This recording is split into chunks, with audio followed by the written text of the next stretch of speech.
Bismillahirrahmanirrahim. Assalamualaikum warahmatullahi wabarakatuh. Alhamdulillahirabbil alamin. Wassalatu wassalamu ala asyrofil anbiya'i wal mursalin. Sayyidina wa maulana Muhammadin wa ala alihi wa sahbihi ajma'in. Wa man tabi'ahum bi ihsan ila yaumiddin. Amma ba'du. Jemaah sekalian yang hormati, puji syukur kehadirat Allah Subhanahu wa taala. Pada pagi hari ini kita dapat berkumpul bersama melaksanakan salat subuh berjamaah. Kemudian kita lanjutkan dengan ta'lim, mudah-mudahan mendapatkan berkah Allah Subhanahu wa taala. Salam dan salam semoga tetap tercurahkan kepada junjungan kita Nabi Muhammad sallallahu alaihi wasallam. Jemaah sekalian yang kami hormati, pada saat ini saudara-saudara kita di Palestina sedang berjuang untuk melawan penjajah, membebaskan tanah suci Al-Aqsa, tanah suci Palestina dan Masjid Suci Al-Aqsa dari cengkraman penjajah Yahudi Zionis Israel. Pada tahun 2011 bulan 4, Allah berikan kami kesempatan untuk berziarah di Masjid Suci Al-Aqsa. Waktu itu bayangan saya, karena Al-Aqsa ini adalah masjid suci umat Islam dan sering kita lihat di berita itu Masjid Al-Aqsa masih dikendalikan kaum muslimin, maka bayangan saya pun demikian. Kita mulai mengurus visa, mulai masuk menuju Palestina, dan dari Mesir itu, karena saya lama Mesir, hanya melalui dua pintu. Pintu pertama itu yang namanya pintu Rafah. Kalau lewat Rafah pakai ke Gaza yang sekarang Al-Quran. Yang kedua, pintu dari Toba.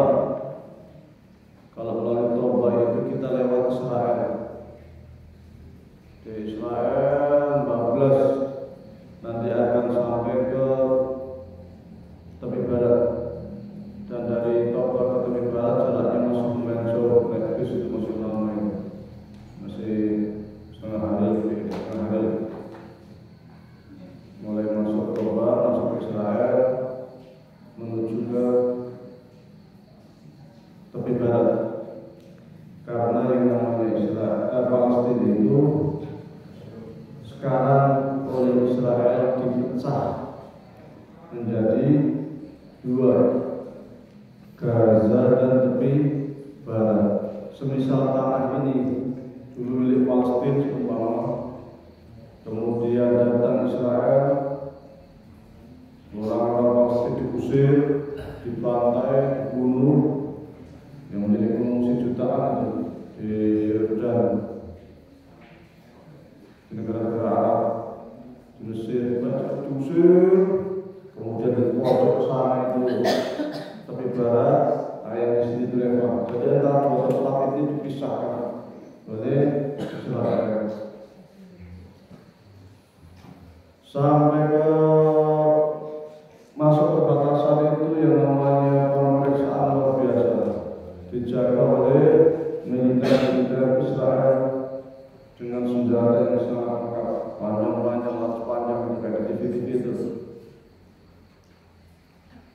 pemeriksaannya luar biasa.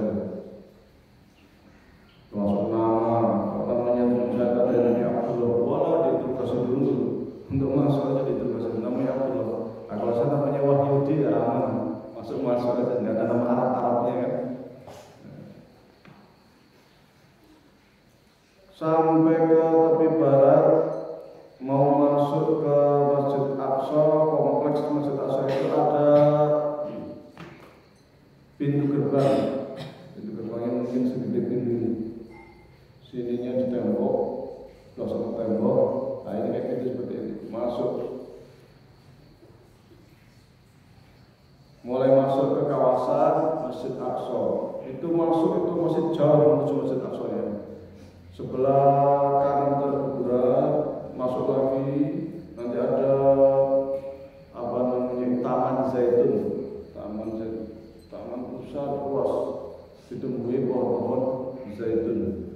Nah, itu sudah mulai masuk ke kompleks Masjid Aqsa. Masuk, di situ ada kubah emas. Jadi masjid kubah emas itu bukan Masjid Aqsa yang sering kita lihat di kalender-kalender.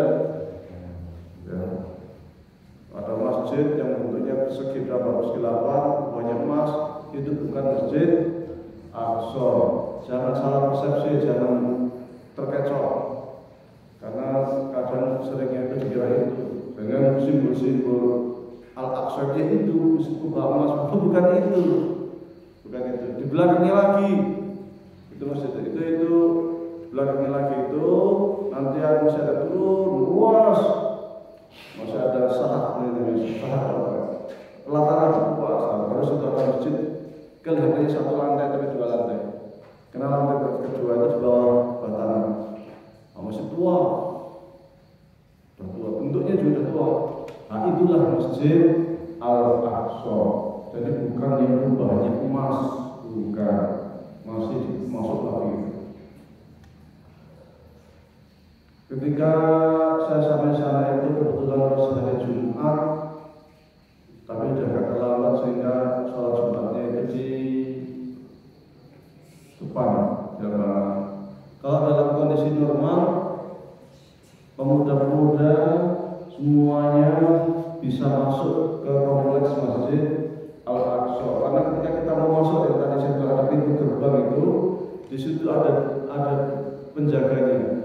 Satu polisi Palestina, yang kedua Israel, masuk militer Israel.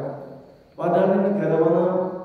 Negara Palestina, tapi yang jaga Israel dan Palestina. Karena dijajah, ya kayak di zaman dulu kita zaman Belanda kan, namanya dijajah Belanda ya polisi militernya Belanda semua. Sampai komplek Masjid Aqsa polisi Israel banyak, militer Israel juga banyak. Sholat di depan Masjid Aqsa saya ada fenomena yang cukup menarik karena full Masjid Aqsa,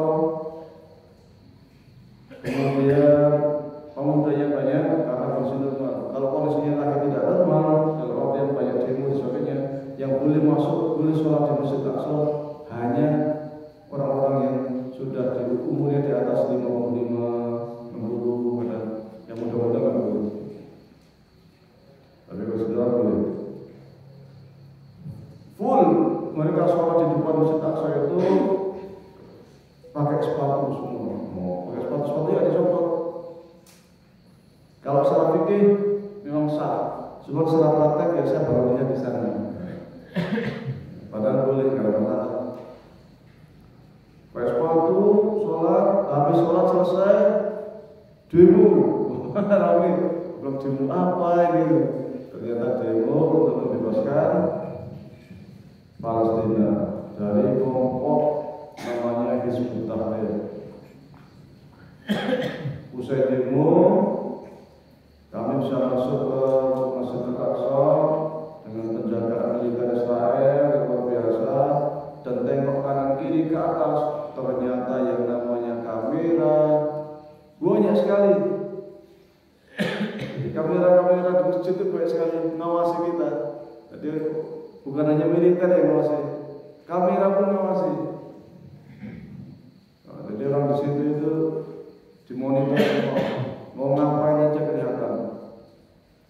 Sholat ke Masjid Aqsa, setelah itu ada yang di bawah, kita juga turun ke bawah.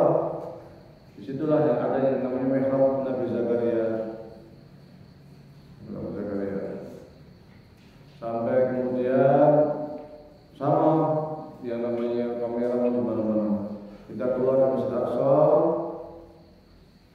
kita jalan ke arah kiri. Kiri. Di kiri itu ada lorong. Jadi namanya masjid itu kiblatnya ke sini ya. Kita keluar ke sana kiri. Setelah kiri nanti belok kiri lagi ke sini. Terus di belakang situlah ada yang namanya tembok tatapan. Jadi kalau keluar sini kiri lagi. Nah, di situ ada namanya tembok tatapan. Tembok ini. Kemudian ada kompleks, ada pelataran. Lalu dikasih pembatas. Yang masuk ke situ hanya orang Yahudi. Di situ bendera Yahudi buahnya yang sama bendera Yahudi. Di rentan penatapan itu ada apa? Ya hanya tembok biasa tembok. Tapi di situ orang Yahudi banyak sekali mereka beribadah baca Taurat. Baca Taurat khususnya kita untuk baca Taurat buka sampai berdiri seperti ini. Goyang-goyang. Orang Yahudi kan banyak aliran, ada yang ortodok. Itu mereka pakai topi, ada dua model topi yang begitu. Satu topi yang kayak topi haji kecil sini, ya. Ada model yang satu lagi yang kalau itu yang biasanya aliran yang nggak ortodok banget. Kalau ada yang ortodok itu yang apa ya, yang keras lah gitu ya. Gerakan yang cukup keras itu sininya itu dikucir, dia topinya itu kayak topi hitam ini, ada caping kayak caping tapi hitam. Sininya itu rambutnya itu panjang ini rambut di sini panjang, ada dikucir, ini, kucir. Hampir kayak Michael Jackson itu, ya, kucir. Nah itu mereka biasanya itu Yahudi yang keras gitu. Pakaiannya macam-macam, tapi ada yang kalau Yahudi yang keras-keras itu biasanya pakai jas. Jasnya hitam panjang sampai lutut, terus celananya hitam, bawahnya Taurat. Mereka punya pesantren juga, santri-santrinya lah yang suka yang rajin ini yang ke situ tuh, bawa Taurat, Talmud, ya. Bendera Israel banyak sekali di situ. Padahal di belakang samping Masjid Aqsa. Di situ juga sama, di sepanjang jalan itu kameranya banyak sekali. Nah, kita ngeliatnya juga orang Israel kalau baca Taurat kayak gitu itu awalnya kan, ibadahnya gini,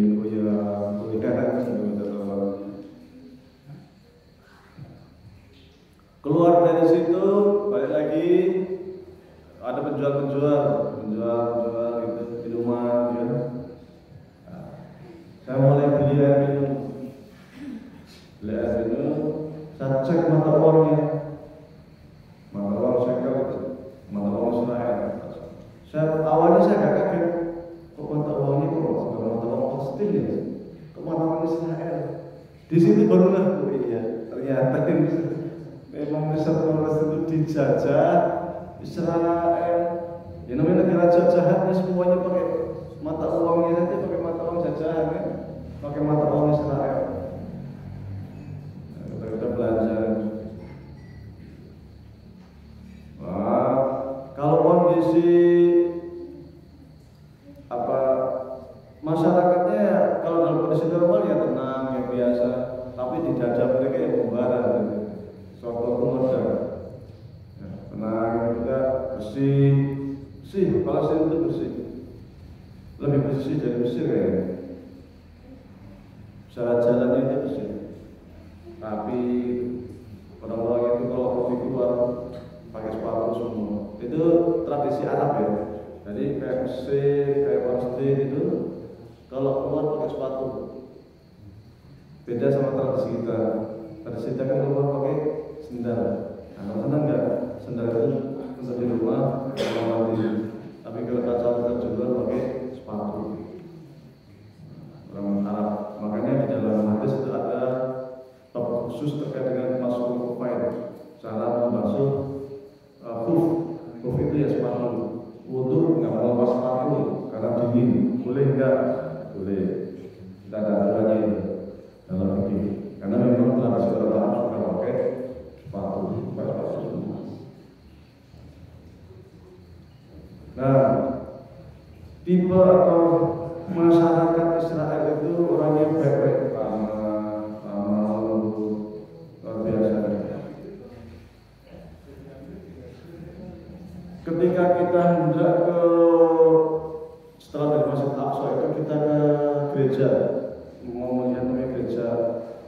kiamat masuk gereja tua. Jalan melewati yang namanya tembok besar, kisaran tingginya mungkin berapa meter, ya 8 meter atau berapa meter, tinggi tembok. Ternyata tembok itu yang memisahkan antara warga Palestina dan pemukiman Yahudi. Batasan tembok. Kalau alasan Israel kenapa di tembok? Nah ini kan batasan negara kami, makanya kami tembok begitu. Dan bagi sebagian Palestina, tembok ini jadi memenjarakan orang-orang Palestina. Jadi Palestina itu penjara terbesar di dunia, apalagi Gaza. Gaza itu penjara ya. Ini namanya Gaza itu kayak seperti ini kan pojok ini Gaza. Jadi tembok. Jadi kalau keluar tembok itu kecil. Jalannya jalan inilah sini. Kemudian sampingnya laut. Orangnya di dalam sini sekitar 2 juta. Jadi di tepi barat itu penduduk Palestina kisaran 3 juta. 3 juta lebih lah. 3,5 mungkin. Yang di tepi barat. Kalau yang di Rafah itu penduduknya kisaran 2 juta lebih dikit lah, 2 juta 300. Di sekitar penduduk Palestina itu ya 5 juta lebih sedikit lah. Dulu Palestina itu wilayahnya Turki Utsmani. Zaman Turki Utsmani semua yang Palestina. Bukan ada negara Israel. Orang Yahudi di sana hidup berdampingan dengan kaum muslimin, tidak ada masalah. Dan waktu itu orang Yahudi nggak banyak, kisaran 6.000 di Palestina. Sekarang ada berapa? Orang Yahudi di Palestina sekarang kisaran 7-8 juta. Ya, 7 juta, 8 juta kisarannya. Dapat dari mana? Kan zaman Turki Utsmani kan belum lama. Turki Utsmani untuk tahun 1924. Belum lama. Ternyata dari 6.000 menjadi 7 juta itu karena hasil daripada pindahan orang-orang Yahudi yang berbagai macam. Yang namanya Israel itu punya negara pertama kali pada masa Nabi Daud. Jadi dulu itu ketika orang-orang Yahudi dari Mesir dibawa oleh Nabi Musa menuju Sinai yang di laut laut merah itu kemudian berubah dipukul oleh Musa kan.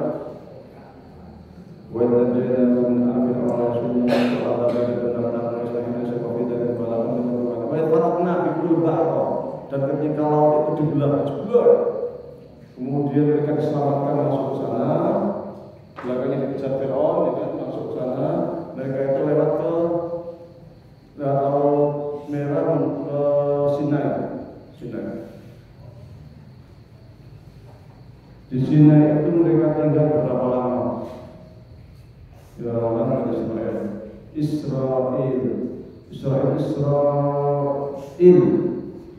Israel artinya Abdullah, Abdul hamba, artinya Allah. Israel artinya Abdullah. Jadi kalau dibilang Israel itu maksudnya adalah Nabi Yakub. Nabi Yakub. Nama lainnya Abdullah. Israel. Nabi Yakub punya anak 12. Di antaranya Yusuf, Benyamin dan lain-lain. Dari 12 itu kemudian beranak pinak menjadi sangat banyak. Yang waktu itu pindah Mesir, saya banyak yang pindah Mesir itu. Yang Nabi Yusuf artinya jadi menteri Mesir, kemudian Nabi Yakub dan semua saudaranya Mesir. Itu kan awalnya jumlahnya 12 itu. Tapi beranak pinak jadi banyak sampai zaman Nabi Musa sudah jadi sebuah suku besar yang setiap sukunya itu yang terdiri dari 12 suku. Jadi Israel, Bani Israel itu terdiri dari 12 suku. Ada yang ke Bani-nya Bani Yusuf, ada yang ke Bani Benyamin, ada yang siapa ada 12 kelompok. Tapi mereka masih satu keluarga, anaknya Nabi Yakub yang disebut dengan istilah Bani Israel. Bani Israel itu anak turun. Kayak kita Bani Adam, anak turun Nabi Adam. Kalau Bani Israel berarti anak turun Nabi Yakub. Ada namanya Yahudi. Yahudi itu salah satu nama orang, termasuk Nabi Sulaiman itu keturunan dari Yahudi. Jadi Yahudi itu ada nama orang atau juga nama daerah di Palestina, Yahudi. Jadi bukan dia itu suku, tetapi juga kemudian dinisbatkan menjadi nama agama. Maka namanya agama Yahudi itu ya agama suku. Yang hanya yang itu saja, suku Bani Israel saja yang menganut agama Yahudi. Bani Israel adalah Yahudi, seperti Zionis. Ya, ada 3 istilah yang harus diperhatikan. Zionis itu kelompok politik yang dibentuk tahun 1800-an untuk mendirikan negara Israel. Itu namanya Zionis, kelompok politik. Mereka terdiri dari awalnya itu terdiri dari orang-orang Yahudi yang ingin mendirikan negara Israel, mimpi untuk membentuk negara Israel. Tapi belakangan Zionis ini bukan hanya dari orang-orang Yahudi, tetapi ada orang non-Yahudi juga yang mereka mendukung gerakan Israel ini, berdirinya negara Israel dan eksistensi negara Israel, termasuk Presiden Amerika sekarang. Dan Biden itu ngaku saya ini bagian dari Zionis. Maka sangat kaget kalau dia itu membantu mati-matian Israel. Setiap hari itu ada 2.000 ton senjata dari Amerika. Pernah 7.000 ton sehari itu dari mana? Amerika saja.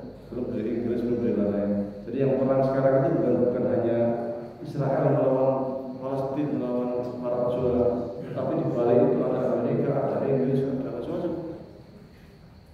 Mereka bersama-sama untuk menjaga Palestina. Jadi kalau Bani Israel itu ada yang soleh, ada yang toleh, ada yang soleh, ada yang baik, ada yang jahat.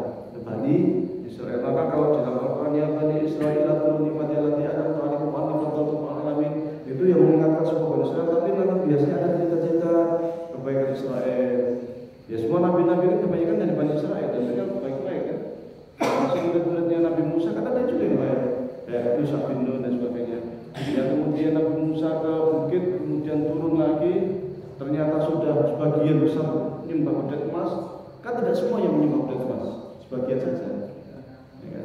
Atau kisah-kisah yang dramatis, ada Bani Israel yang 3 orang yang di gua, kemudian kalau ada batu besar masuk ke pintu gua, sehingga 3 orang ini bertawasul dengan amal soleh supaya bisa keluar dari pintu gua. Ini Bani Israel juga, Bani Israel yang baik hati. Termasuk cerita seorang pezina perempuan yang kemudian berjalan ke padang pasir, yang di sana dia kehausan, ternyata ada sumur, dia masuk ke dalam sumur, dia minum air di situ, dia keluar dari sumur, pas keluar sumur ada anjing kehausan, sehingga dia turun lagi ke sumur, copot sepatunya, ambil air dari yang ditaruh di sepatunya, dia gigit, dia naik ke atas, sepatunya itu sudah ada airnya, dikasihkan ke anjing, sehingga kemudian kamu dosanya saya ampuni, jangan masuk surga. Ini juga kisah Bani Israel. Jadi Bani Israel itu tidak semuanya buruk, ada yang soleh, ada yang tidak, karena mereka keturunan Nabi Yakub, termasuk Nabi Daud, Nabi Sulaiman, itu kan masuk Bani Israel. Tapi ada juga yang jahat-jahat yang kemudian oleh Allah Subhanahu Wa Taala dilaknat menjadi kirodatan khosiin, kirdun itu mungkin kera. Ada juga yang dilaknat jadi babi, penazir. Nah, ini mereka yang tidak jelas itu. Tapi kalau sudah bilang Yahud, kalau dari istilah Yahudi, biasanya kalau dalam Al-Quran menggunakan istilah Yahudi itu nggak ada yang baiknya, buruk semua. Kalau ada Yahudi, za'amtum annakum awliya'u lillahi tanpa tamannaw al-mauta in kuntum sadiqin. Walau tanpa al-yahud wa nasara hatta tabi'a millatahum. Jelas semua kalau atas Yahud dan Bani Yahud jelas dalam Al-Quran. Tapi kalau Bani Israel belum tentu, karena Bani Israel itu umum. Nah, jadi dulu itu ketika Nabi Musa ke Sinai bersama Bani Israel, kemudian Nabi Musa itu diperintahkan oleh Allah untuk masuk ke Palestina. Karena dianggap tanah Palestina memang benar itu adalah tanah yang dijadikan oleh Allah Subhanahu wa Ta'ala untuk Bani Israel. Tapi waktu itu Bani Israel tidak mau dan mengatakan bukan tak bahwa kita ini masuklah engkau bersama Tuhanmu, kami tunggu aja di sini. Kata Bani Israel, kamu mereka masuk kenapa? Karena di sana ada suku yang namanya suku Kan'an, suku Arab yang sangat kuat, mereka takut untuk berjihad di sana. Karena mereka tidak mau masuk ke Palestina, sehingga kemudian mereka dilaknat oleh Allah Subhanahu wa Ta'ala, sehingga mereka itu tinggal di Sinai sampai bertahun-tahun. Mereka itu di sini itu apa ya gitu dia luntang-luntung di sini itu padang pasir. Jangan dikira kayak Indonesia kayak pohon-pohon ini, enggak. Padang pasir besar gitu di sini. Tinggal di situ, disitulah kemudian banyak peristiwa yang idrib ya soal hajar fajar kemudian tasawwurnya yang kemudian Allah perintahkan kepada Nabi Musa untuk mengumpul batu, kemudian memuncratlah 12 mata air. Itu di situ. Kemudian Nabi Israel minta kepada Allah untuk diturunkan manna wa salwa dari langit, makanan langsung dari langit. Ya di situ. Kemudian ada peristiwa orang Bani Israel membunuh seseorang, tapi pembunuhnya tidak ketahuan. Sampai kemudian dicari, nggak ketemu. Akhirnya mengadu kepada Nabi Musa. Nabi Musa kasih syarat sapi itu yang kemudian menjadi surat Al-Baqarah. Nah itu di situ. Ada cerita yang banyak. Itu peristiwa Bani Israel banyak di situ. Peristiwa Bani Israel dalam seperti yang disebutkan di dalam Al-Quran surat Al-Baqarah. Karena Al-Quran itu sepertiganya cerita, sepertiga dari Al-Quran itu isinya cerita. Dan dari sepertiga cerita itu sebagian besar cerita Bani Israel. Kemudian setelah Nabi Musa meninggal, Nabi Musa dengan Nabi Harun meninggal, ada muridnya yang bernama Nun bin Yusha. Dia ini yang kemudian memimpin Bani Israel atau meminta kepada Bani Israel untuk menyusun kekuatan. Mereka kemudian minta fatwa kepada seorang nabi. Kemudian nabi itu mengatakan dalam surat Al-Baqarah juga mengatakan tunggu nanti kita akan cari pemimpin. Kemudian kelompok saya katakan tadi Bani Israel ada berapa kelompok? 12. Jadi perwakilan dari 12 kelompok ini yang menghadap. Maka 12 perwakilan dari 12 kelompok itu mengatakan ya kan kita ini kan sadarnya, kita ini kan para pembesar Bani Israel. Ya kalau mau memimpin Z ya pilih dari kami ini. Tapi Nabi yang mengatakan nggak begitu. Saya harus minta petunjuk dari Allah Subhanahu wa Ta'ala. Maka datanglah esok hari supaya sampai tunggu sampai saya mendapatkan petunjuk. Esok hari mereka datang coba sini. Kemudian sang Nabi mengatakan tunggu sebentar, ketika ada orang masuk ke sini maka dialah yang akan memimpin kalian. Tunggu saja sebentar. Pas ditunggu ternyata datanglah seorang yang bernama siapa? Namanya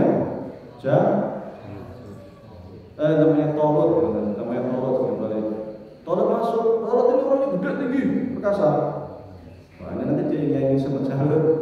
Tolut masuk. Jadi orang 12 orang ini kaget. Apa Tolut? Orang dia orang miskin. Dan dia bukan pembesar Yahudi, bukan. Dia orang biasa. Dan dia kerjanya itu bertani, tani kurma sekadarnya. Dikasihkanlah kurma kepada hadiah kepada nabinya. Kemudian Nabi mengatakan, ini dia calon pemimpin kalian. Kaget loh, kok mereka? Mestinya kami yang jadi pemimpin, bukan mereka. Kok jadi kita kan lebih mulia, kita ini kan orang pembesar Bani Israel. Tapi kemudian Nabi yang mengatakan, loh ini yang Allah pilih untuk kalian. Beliau ini, si tolong ini orang yang pintar strategi perang, diberi ilmu dan hikmah oleh Allah SWT. Pembesar Bani Israel tidak terima dengan mengatakan, loh kalau dia yang ingin jadi pemimpin, tolong dong kasih tunjuk ke kami, kasih tunjuk ke kami. Maka kemudian Nabi-Nya berdoa kepada Allah supaya memberikan petunjuk kepada Bani Israel bahwa ini memang benar-benar orang yang dipilih oleh Allah SWT. Tiba-tiba saja dari langit turun tabut. Tabut itu kotak terbang. Oh, zaman dulu ya. Kalau zaman sebelum Nabi Muhammad itu mukjizatnya bentuknya itu materi semua. Karena Nabi Muhammad ada materi, ada non materi. Yang non materi adalah Al-Quran. Jadi tabut turun. Wah, tabut. Bani Israel kaget loh. Ini kan tabut. Sisa-sisa ini kok masih ada? Kan dulu tabut ini dulu ketika Bani Israel perang atau pergi kemana-mana, tabut bisa dibawa. Tabut itu kotak, dalamnya isinya Taurat. Isinya Taurat. Kalau kemana-mana perang dibawa untuk apa? Tabarukan, cari berkah. Cari berkah dari Tauratnya peninggalan Nabi Musa. Jadi Tauratnya yang Nabi Musa asli itu Taurat di situ. Kalau perang-perang di apa namanya dibuat kayak tandu dibawa. Biar semangat mendapatkan berkah dari tabut. Oh iya, ini tabut ini. Lima taraka Musa wa Harun tahminul malaikat, ini peninggalan Nabi Musa dan Nabi Harun ini. Akhirnya mereka percaya, oh benar, berarti inilah pemimpinnya. Mereka mau dipimpin oleh Talut. Akhirnya mereka mempunyai suatu kekuatan. Salah satu murid atau salah satu tentaranya itu adalah Daud. Daud itu masih muda, masih kecil, masih belasan tahun ikut perang juga ya. Mereka berjihadlah ke Palestina melawan Jalut yang luar biasa. Akhirnya orang-orang Bani Israel itu bisa menang. Karena apa? Karena kesabarannya, meskipun jumlahnya tidak banyak. Waktu mau masuk ke sana ujiannya berat. Salah satunya adalah bahwasanya mereka akan berjalan kaki sampai mereka akan kehausan. Tapi kemudian akan ada sungai, namanya Sungai Yordan itu. Kemudian akan melewati Yordan. Yordan, kalian akan menyeberangi sungai.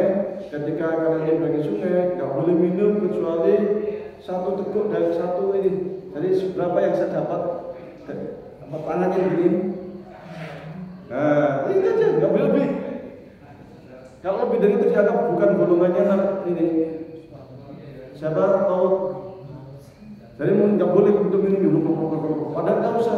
Tapi terus dibilang, pokoknya nanti kita akan nyeberangi sungai. Allah uji kalian. Kalau apa ujiannya? Kalian boleh minum hanya seteguk dari tangan. Melebihi itu berarti kalian bukan golongan kami. Lewat situ ternyata banyak juga yang ada kehausan. Jalan jauh, jalan kaki, mau jihad, tapi malah suruh minumnya cuma segini. Akhirnya banyak yang minum, yang minum banyak, akhirnya habis banyak minum seger, jadi layah-layah malas-malas. Yang sisanya nggak nyampe separuh. Jadi sisa yang ke Palestina ini yang orang-orang soleh ini nggak nyampe separuh. Sampai sana lihat pasukan Jalut, Masya Allah, luar biasa lengkap, besar. Maka kemudian waktu fi'atan qalilatin walabat fi'atan katsiratan bi'illah. Kasih kekuatan, masih ngasih dorongan kepada para mujahidin, kalian sabar saja, karena banyak orang yang sedikit itu bisa mengalahkan kelompok yang banyak atas izin Allah. Berjihadlah mereka, kemudian melawan tentara-tentara Jalut dan Jalut mati, mereka bisa masuk ke Palestina. Ini awal mula Bani Israel ke Palestina. Akhirnya mereka masuk ke Palestina. Tapi Palestina ini aslinya orang Arab dulunya, Kan'an, bangsa Kan'an. Palestina, di Palestina mereka nggak ada kerajaan. Bani Israel itu belum tahu kerajaan. meskipun di Mesir ada kerajaan Fir'aun, mereka tahu kerajaan, tapi mereka hidupnya itu masih berkelompok, masih suku-suku. Saya Palestina beberapa lama mereka hidup kelompok-kelompok, 12 kelompok, satu kelompok ini sukunya siapa, suku Bani siapa, itu 12 kelompok. Lama-lama kalau setiap kelompok, setiap suku itu dipimpin oleh kepala suku. Kepala suku julukannya Qadhi. Kalau dalam bahasa Arab Qadhi atau apalah kepala suku lah bahasa kita. Kemudian 12 kepala suku itu suatu kali kumpul rapat, masa kita hidupnya begini ya. Masih bersuku-suku, kita satukan aja lah satu pemimpin untuk kemudian menjadi sebuah kerajaan. Maka diangkatlah Nabi Daud sebagai raja pertama. Kemudian berdirilah untuk pertama kali yang namanya kerajaan Bani Israel. Bani Israel itu kalau rajanya yang memimpin siapa? Seorang Nabi Daud. Nabi Daud meninggal, diwariskan ke putranya namanya Nabi Sulaiman. Nabi Sulaiman meninggal, pecah nih kerajaan Sulaiman, kerajaan Bani Israel antara kerajaan utara dan selatan, Yerusalem sama di mana ya udah. Nah, Bani Israel selama di Palestina itu cukup lama, berapa ribu tahun lagi, ribuan.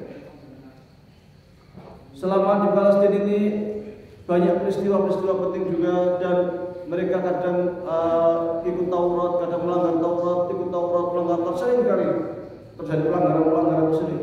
Maka Taurat itu kan kalau dalam bahasa Indonesianya sering disebut dengan kitab perjanjian ya. Kitab perjanjian lama. Kitab perjanjian lama. Kalau Injil kitab perjanjian baru. Istilah kitab perjanjian itu memang istilah yang digunakan oleh Allah Subhanahu wa taala langsung. Maka dalam Al-Qur'an sering dikatakan wa id akhadna mitsaqa bani Israil wa id akhadna mitsaqakum wa rafa'na fawqakum al-tur. Jadi wa id akhadna mitsaq, dan tatkala kami ambil perjanjian antara kami dengan Bani Israel. Dari kata-kata wa id akhadna mitsaq itulah, maka kemudian kitab Taurat ini sering dijuluki dengan kitab perjanjian. Kalau Taurat perjanjian lama, kalau Injil perjanjian baru. Namun mereka sering sekali menyalahi Taurat sehingga mereka ini sering diazab oleh Allah Subhanahu wa taala. Puncaknya kisaran tahun 70 sebelum Masehi. Ya, 70 sebelum Masehi ketika Babilonia Irak melakukan penyerangan ke Palestina, ngobrak-abrik Palestina, termasuk juga yang mereka sebut dengan istilah Haikal Sulaiman. Apa Haikal Sulaiman? Haikal Sulaiman itu tempat ibadahnya Nabi Sulaiman atau sinagog bahasa mereka ya. Sinagog, masjid. Nah, yang tempatnya di mana itu? Menurut versi mereka tempatnya ya di Masjid Al-Aqsa itu. Maka mereka ingin merebut Masjid Al-Aqsa karena menurut mereka di Masjid Al-Aqsa itulah dulu Nabi Sulaiman membangun sinagog, membangun tempat ibadah, sehingga Masjid Al-Aqsa itu menjadi tempat suci umat Yahudi, karena di situ Nabi Sulaiman dan nabi-nabi lain setelahnya melakukan ibadah. Maka mereka puncak pokoknya kita jadikan Al-Quds ini sebagai Masjid Al-Aqsa sebagai tempat ibadahnya orang Yahudi. Orang sampai sekarang yang berikut mereka masih kencang dan kemudian menjadikan Al-Quds Asy'ariyah sebagai ibu kotanya. Jadi mereka sampai sekarang pengennya ibu kota Israel itu bukan di Tel Aviv. Pengennya sampai sekarang ibu kota Israel itu di mana? Di Al-Quds, di tepi barat, yang di situ ada Masjid Suci Al-Aqsa. Tahun 70 sebelum Masehi di Babylon datang ngobrak-abrik Bani Israel, kalahlah Bani Israel, runtuh yang namanya kerajaan Bani Israel.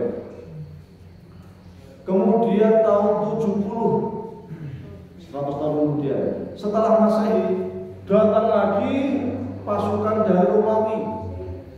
Pasukan Romawi luar biasa lagi, termasuk menghancurkan yang mereka sebut dengan Haikal Sulaiman, hancurkan. Bani Israel terpencar kemana-mana.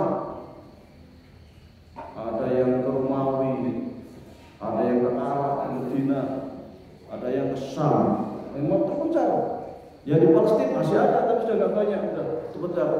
Sejak saat itulah tidak ada yang namanya kerajaan Israel.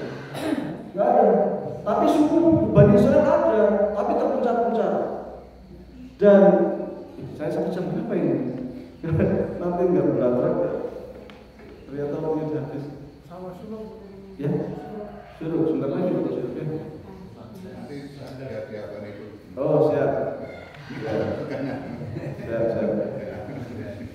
Kalau nanti kelamaan. Jadi sejak saat itu tidak ada yang namanya negara Israel. Bangsa Israel tetap pecah. Dan ada ciri-ciri orang Israel, meskipun mereka tetap pecah, ada yang di Romawi, waktu itu ya, ada yang di Romawi, ada di Medina, ada yang di Syam, ada yang di Irak, mana-mana. Punya ciri khas bahwa mereka itu kalau hidup seringnya kumpul sesama mereka. Sampai sekarang. Yang di Amerika, yang di Italia, yang di Inggris, yang di Rusia sana.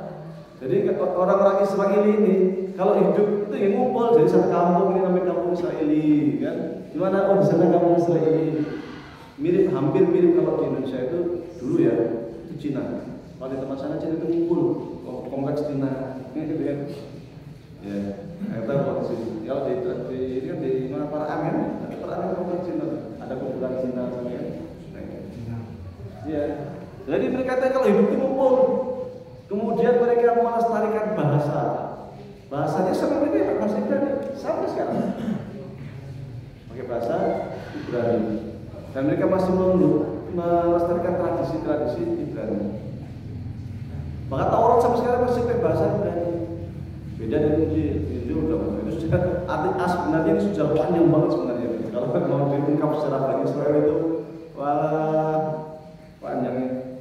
Karena banyak dalam Al-Quran itu seperti tidak sendiri karena saking pentingnya terkait Israel ini, karena ya Al-Quran ingin memperingatkan kepada kaum muslimin, hati-hati dengan Bani Israel, hati-hati, mereka sukanya begini begini. Dalam Al-Quran itu lengkap, kita mau lihat sifat-sifat Bani Israel yang sekarang ini persis seperti apa yang ada dalam Al-Quran. Sampai Allah memberikan peringatan, hati-hati, kalau mereka begini, mereka suka ingkar janji, mereka itu keras kepala, mereka itu suka melanggar Taurat, mereka itu fanatik, mereka itu merasa bangsa pilihan Tuhan. Semua itu jangan semua dalam Al-Quran. Jangan ambil orang-orang yang harus berpemimpin. Nanti kalau kamu ambil dengan mereka jadi pemimpin, mereka akan menjadi kamu. Orang yang itu orang yang paling getol untuk mengajak kamu kepada kekafiran.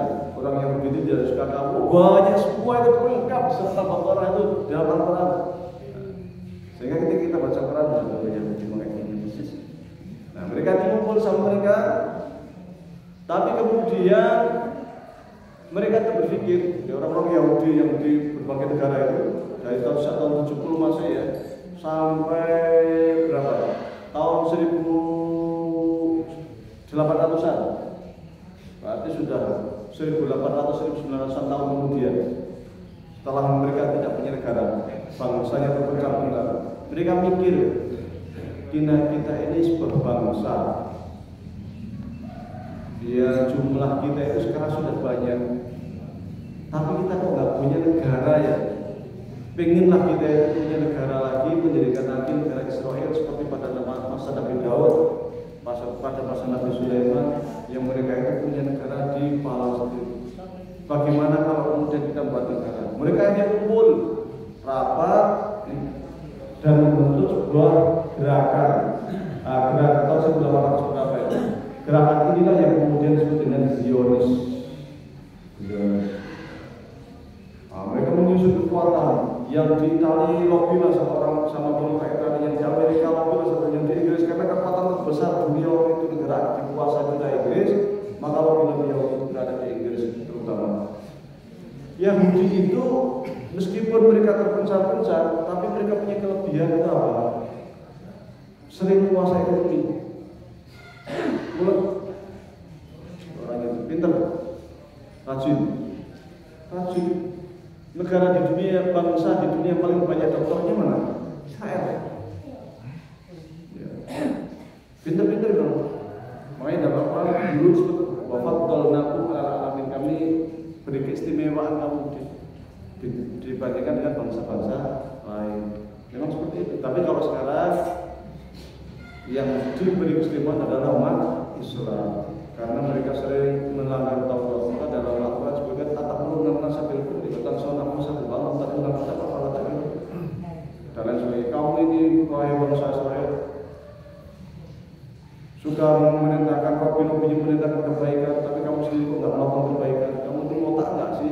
Nah, maka kemudian muncul dinasah, dihapuslah kelebihan bangsa Israel ini dengan ayat Al-Quran yang mengunggulkan umat Islam untuk khair umatin, untuk khair umat. Kamu wahai umat Islam umat terbaik.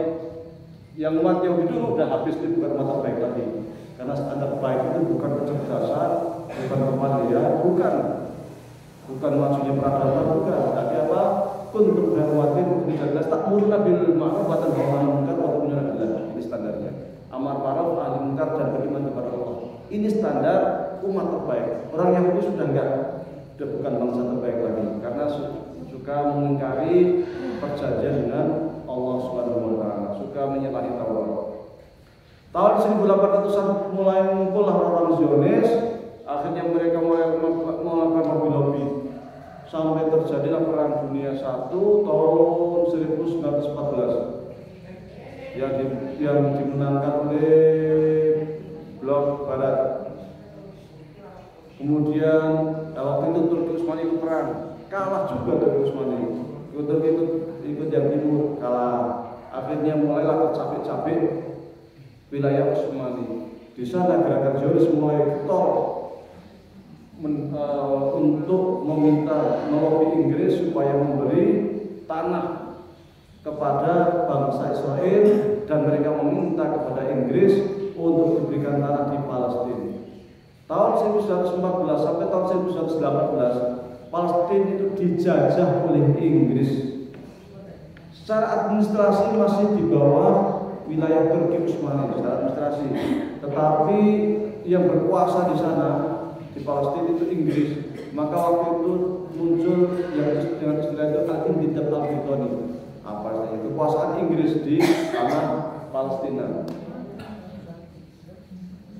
Israel mulai lobby Inggris, maka mulailah awal mula tahzir atau pemindahan orang-orang Yahudi di berbagai negara untuk dipindah ke Palestina. Yang awalnya itu hanya kisaran 6.000 pindah ke Inggris, pindah dari negara-negara dasar Inggris.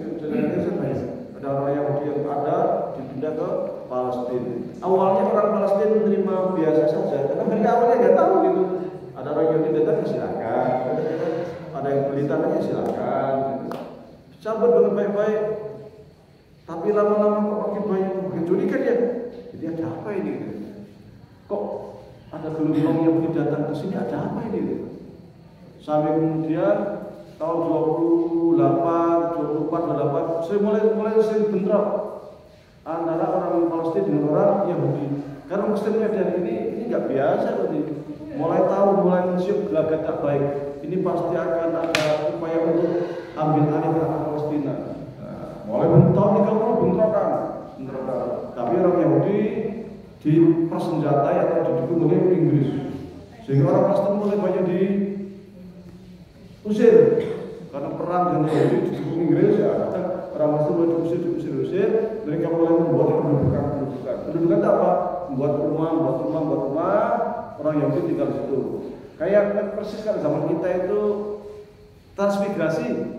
Kayak transmigrasi, dikasih rumah siap semua, orang-orang Yahudi tarik dari Eropa, dari Inggris, dari Prancis tinggal di situ. Sehingga sampai tahun 1947 ketika Israel sudah besar, karena tadi kan mereka datang dari berbagai tempat, sudah besar, ngumpul, barulah dideklarasikan negara Israel. Arab kaget, wah ini ada Israel, ini ngerebut tanah Palestina, ini ngerebut tanah Arab. Waktu itu semangat nasionalisme bangsa Arab luar biasa. Jadi selama saya Arab, maka saya harus pertahankan negara-negara Arab, dunia Arab. Mesti gitu.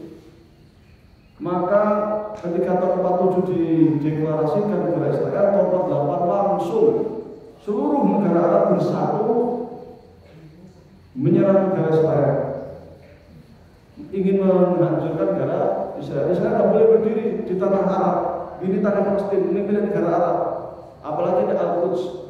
Al-Quds itu kalau bagi bangsa Arab itu bukan sekedar masjid suci, itu bukan, tapi simbol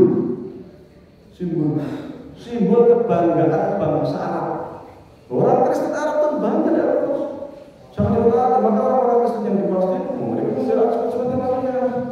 Ini Al-Quds ini bukan hanya masjid, tapi simbol kebanggaan. Persis dulu zaman jahiliyah ada di Mekah dan Ka'bah. Ini simbol. Sehingga ketika Abraham hendak menyerang Ka'bah, ingin menghancurkan Ka'bah, orang jahiliyah kan kenapa? Wah, harus kita hadang dan sebagainya. Meskipun kemudian oleh Abdul Muttalib adalah ini Ka'bah punya Allah yang jaga. Tapi ini kebanggaan harus dijaga. Sama sampai sekarang. Jadi kebanggaan tiga hal ya, Masjid Suci Al-Aqsa, Masjid Madinah Al-Munawwarah, Masjid Haram, ini kebanggaan bangsa, bukan hanya agama. Jadi bukan hanya agama tapi bangsa Arab. Maka harus dibela. Maka kemudian bangsa Arab bersatu, mereka melawan Israel. Tapi di belakang Israel kan bukan Israel. Israel memang kecil, tapi persenjataannya disuplai oleh Barat. Bukan hanya senjata militernya juga. Sama kayak sekarang, sampai sekarang. Akhirnya negara meskipun negara Arab itu bersatu kalah perang. Aneh sebenarnya kalau kita pikir itu. Israel itu kecil. Katakanlah sekarang 7 juta dibanding bangsa Arab yang jumlahnya kisaran berapa? 400 juta. Banyak bangsa Arab. Jadi Arab itu bangsa ya. Bangsa Arab itu terdiri dari 23 negara. Ada Mesir, ada Saudi, ada Kuwait, ada Qatar, ada Irak, ada Libya, ada Maroko, ada Sudan, dan sebagainya. Ada 23 negara. 23 negara itu bersatu ingin melenyapkan Israel sebelum berkembang tahun 48. Kalah berat, Israel menang. Perang lagi tahun 56, 54, 56, perang terus sebenarnya. Tapi ini perang besar, perang besar itu 48 besar. Tahun 56 perang besar, 4 ya Pak, 56 itu, 57. Kalah juga kan? Yang paling menyedihkan itu dan sering dikenal oleh negara Arab itu perang tahun 67. Oh, udah habis. Saya sebentar lagi. Masih 1 menit. Ya. Atas. Menit ya. Jadi tahun 67 itu perang lagi. Telak, bukan hanya kalah. Wilayah Israel telah luas. Dataran tinggi Golan di Suriah menjadi jajahan Israel. Sinai menjadi jajahan Israel. Wah, padahal waktu itu semboyannya Jabal Ghazan, mayat berkuah, layar starja ilah berkuah. Negara yang direbut dengan kekuatan, ya sudah ambil kekuatan, hanya perang terus negara Arab. Tapi kalau kita lihat sekarang, negara Arab diam semua. Yang ikut bantu Hamas siapa? Iran, Syiah, Yaman, Syiah, Hizbullah, Syiah, Irak, Syiah, kelompok Syiah yang mendukung Hamas. Negara Sunni ngapain? Nonton, lihat ini. Itu ada sejarahnya panjang. Kapan-kapan kita ceritakan kenapa kok dulu perang terus ke Arab, kemudian sekarang cuma jadi penonton. Ini juga ada sejarahnya juga sebenarnya panjang juga. Baik, karena waktunya sudah habis, mari kita doakan rakyat Palestina.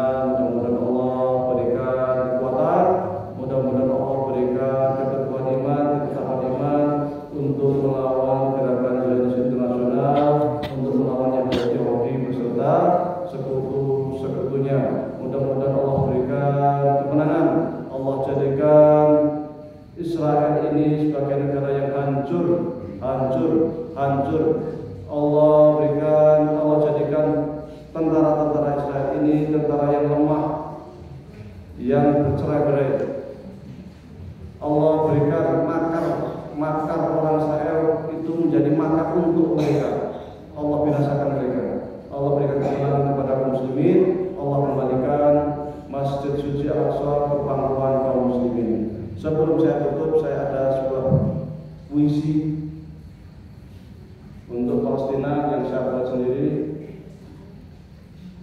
puisinya saya kasih judul namanya Nidaul Jihad.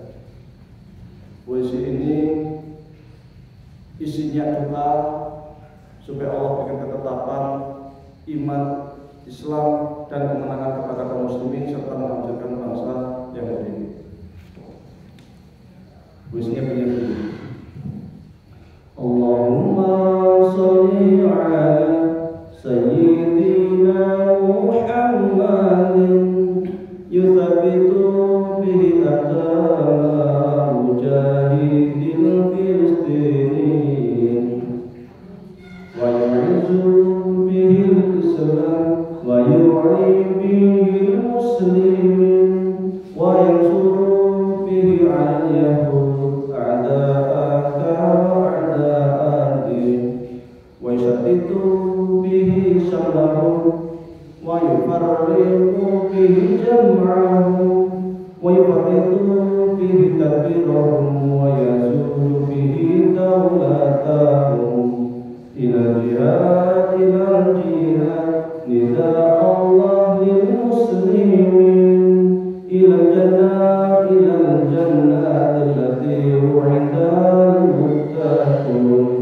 Allahumma sholli ala sayyidina Muhammadin yuthabitu bihi aqdama mujahidil Filistinin wa yu'izzu bihi al-Islam wa yu'li bihi al-muslimin wa yansuru bihi 'ala al-yahud a'da'aka wa'da'ad din wa yufarriqu bihi jam'ahum wa yufarriqu bihi shamlahum wa yazulu bihi dawlatahum.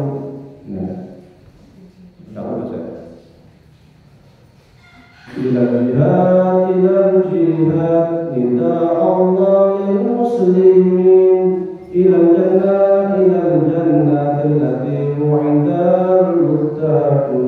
Nah, ini doa untuk rakyat Palestina.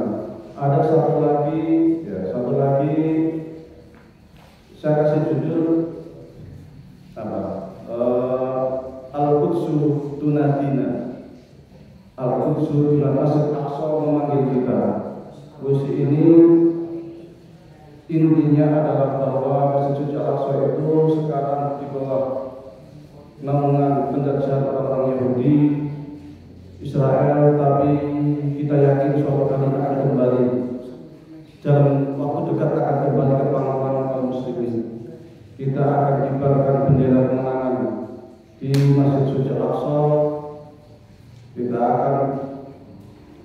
akan angkat tinggi-tinggi sehingga itu menjadi kebanggaan kita, kebanggaan umat kita, kebanggaan kaum muslimin. Kita akan sholat di Masjid Suci Al-Aqsa. Kita juga akan membersihkan Masjid Suci Al-Aqsa dari najis kaum Yahudi, dan kita akan duduk bersungguh di Masjid Suci Al-Aqsa untuk kemudian kita membaca sholawat kepada junjungan kita Nabi Muhammad SAW. Bunyi puisinya begini. Al-Qudsu lana tunadina wa sata'udu ilayna ya Rabbana narfa'u rayatana 'aliyatan wa khafatan fakhran lana wa li ummatina fakhran lana wa li ummatina nusani fiha wa tahhiruha min anjasil yahuda wa nusallimu ala khairil baraya ala khairil baraya sallallahu wa sallamullah ala taha rasulillah sallallahu sallamullah ala yasin habibillah ala yasin habibillah. Al-Qudsu lana tunadina wa sata'udu ilayna ya